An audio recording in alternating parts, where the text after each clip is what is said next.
Hey guys, this is Writer Joe, now known as Magician Joe. This is going to be my new introduction video for the channel because I am changing things up. Well, why is that?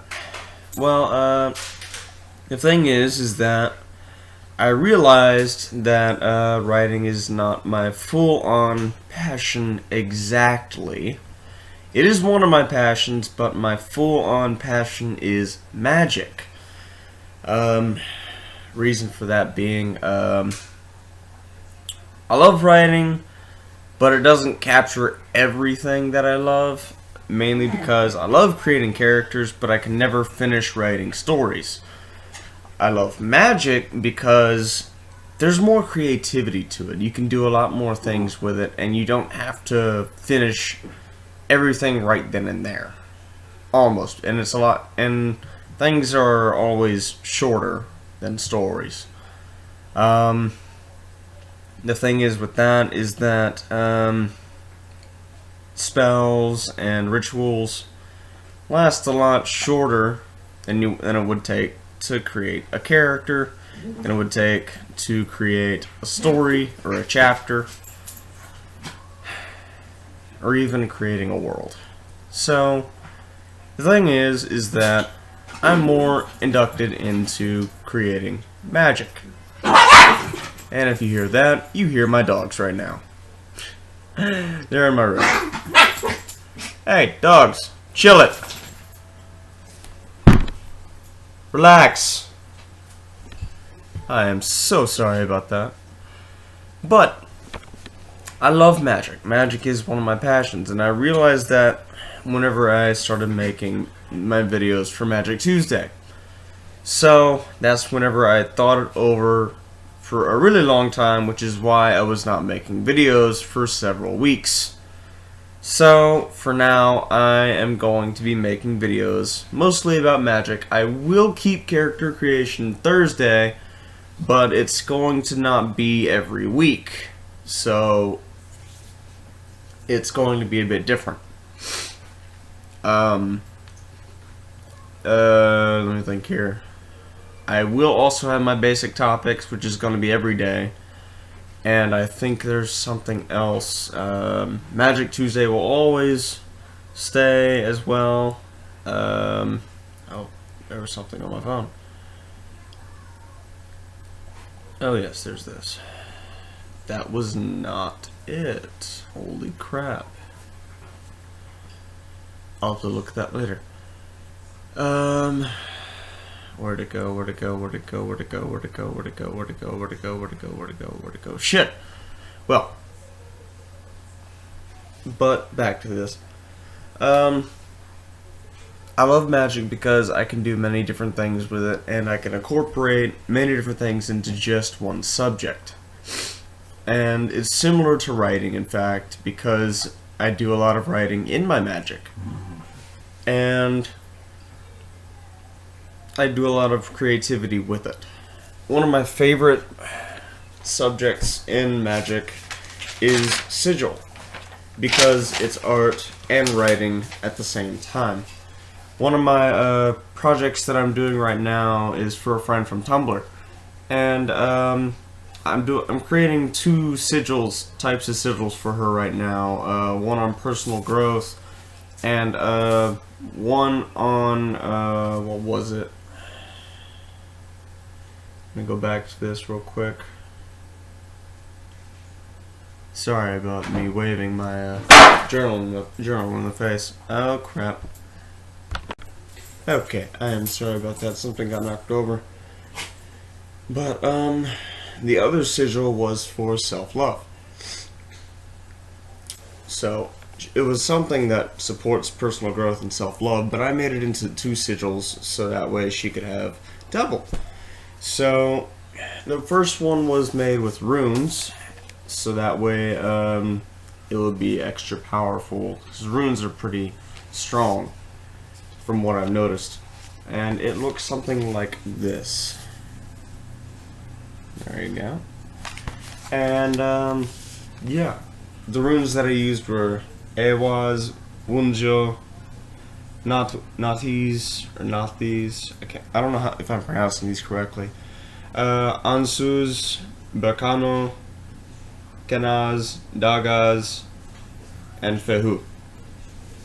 Which they all have multiple meanings, but the meanings that I chose them for were Ewas for strength, Wunjo for joy, Nathis for endurance, Ansuz for inspiration, Barkano for growth, Kenaz for creativity, Dagas for breakthrough, and Fehu for energy.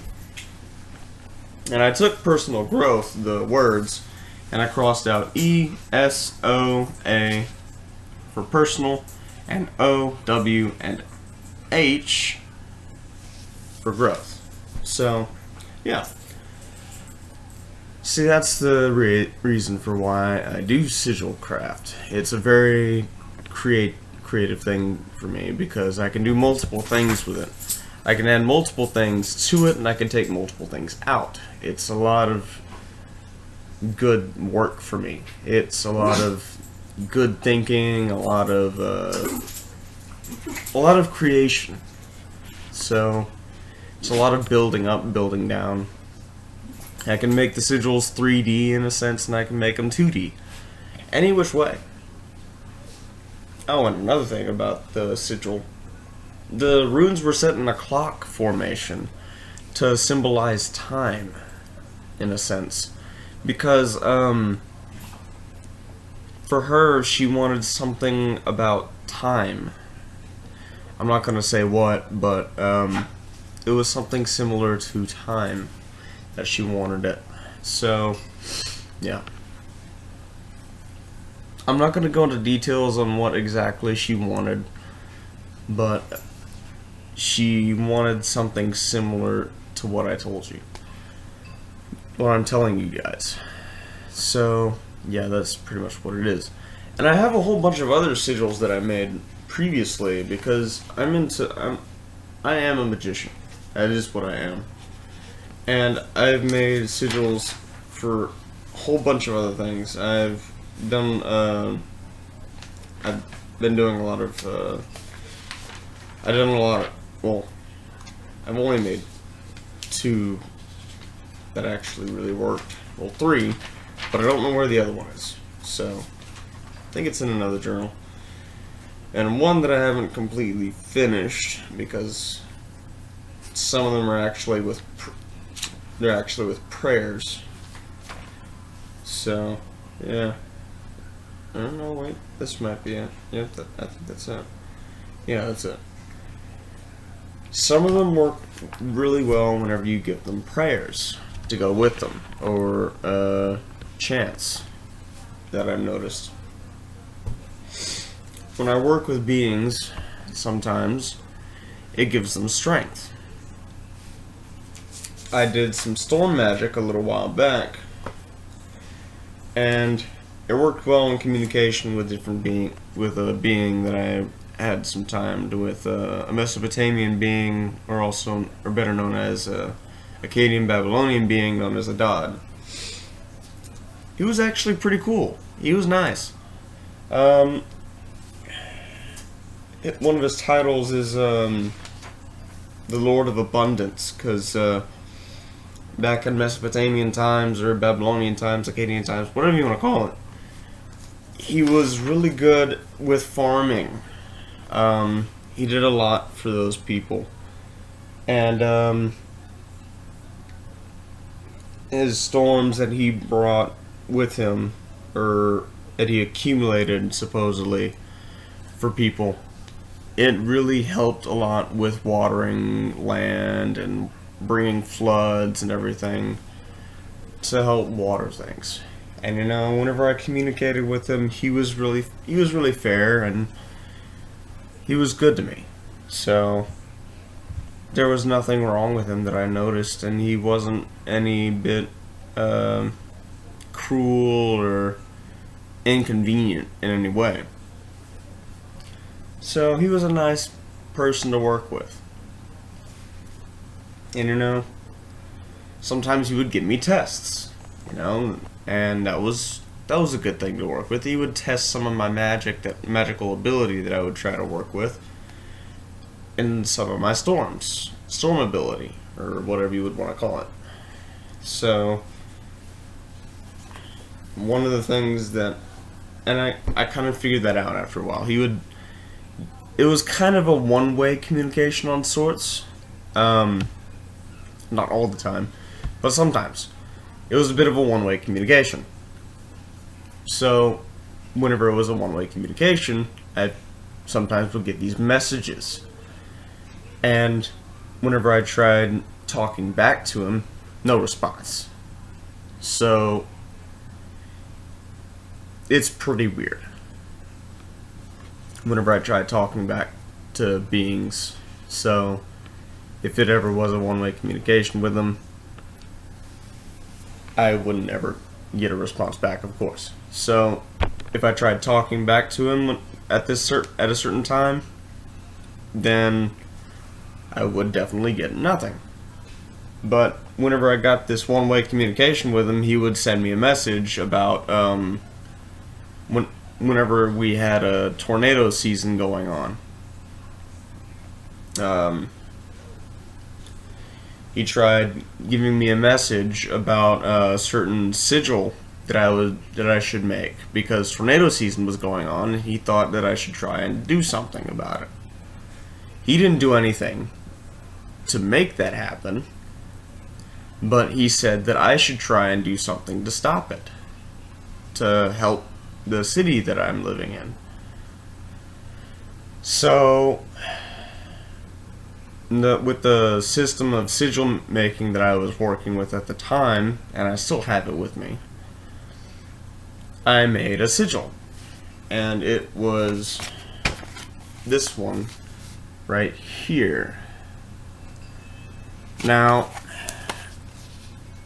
this symbol right here represents tornadoes, and this symbol right here represents rain, or it's a type of symbol for rain. And the word repel and bring is supposed to say repel tornadoes and bring rain. So, it was supposed to repel tornadoes and bring rain. Instead of having the tornadoes come, it was supposed to repel the tornadoes and bring a light, moderate rain. And this was the chant that I made, or prayer, whichever you want to call it. And this was the action that I did to go with it, just to start it. This was all the actions that I did to accumulate it, and then I did the prayer. That's how it went. And it worked. It actually worked. And if anybody who remembers that day that was living here in my household, that remembers that tornado that was supposed to hit our city, and it didn't happen, well, there you go. That's the thing. I love storm magic because it's one of the magics that actually work. Because it's not controlling the weather, it's influencing the weather. So, there's my little introduction for the new channel that I'm working on now. And I'll be talking about many different things about this for this channel. There are different things that I'll talk about. What is magic, what it isn't. I think I already talked about what magic is a little bit, but not entirely. I'll talk about the different types of magic, what types of magic are and what types aren't. Yeah, what things require magical energy and what things don't really require so much that I've noticed. Maybe some people would say different. I don't really know. But as a magician myself, I don't really know entirely. I'm sort of new to this, in a sense. But maybe I'm not, because I've sort of spoken to spirits all my life. So, It's not entirely new to me. I've been meditating for several years since I was, I guess, 12. I'm kind of actually contemplating that now. And, yeah. I've astral projected, traveled several times before. You know. And since I've lost focus of that before, I'm actually just now getting back into it. So I guess you could say I'm a beginner again. Well, this is Magician Joe, signing off. See you guys another time.